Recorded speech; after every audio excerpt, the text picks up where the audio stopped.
Jeremiah woke up Saturday morning, thinking he would enjoy a relaxing day and maybe play with some friends. But his aunt stopped him before he could get out the door. "Let's go to church," she said. Jeremiah thought she was joking. Who would want to sit inside a church on such a lovely day? Jeremiah was only 12, but he had spent the whole week at work, helping his uncle make cupboards and kitchen cabinets.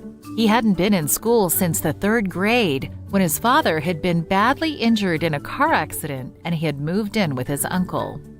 A few days earlier, his uncle had married a Seventh-day Adventist woman, and now she was inviting him to go to church. He didn't want to go, but he didn't want to be rude. "No, I'll go later," he said. The next Sabbath morning, his aunt invited Jeremiah to go to church again. "Let's go to church," she said.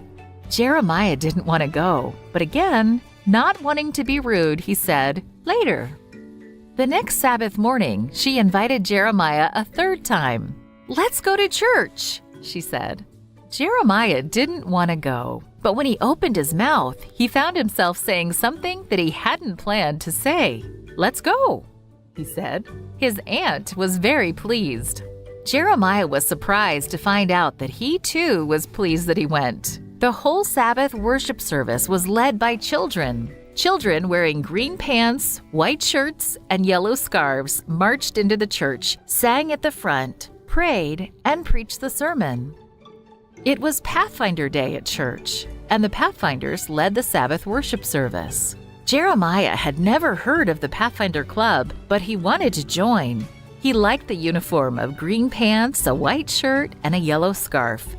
He especially liked the worship service, and he decided that very day to give his heart to Jesus. The next Sabbath, Jeremiah's aunt didn't need to invite him to church. He was ready to go before she could even ask. "Let's go," he said to her eagerly. Soon, Jeremiah was baptized and joined the Adventist church.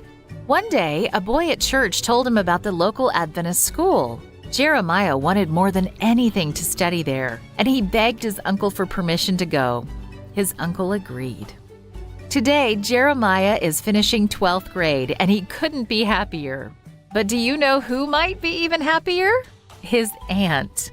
"My aunt is proud that I'm in the Adventist school," he said. "When I'm at home, we always go to church together." Now on Sabbath mornings, before his aunt can invite him to church, Jeremiah says to her, "Let's go."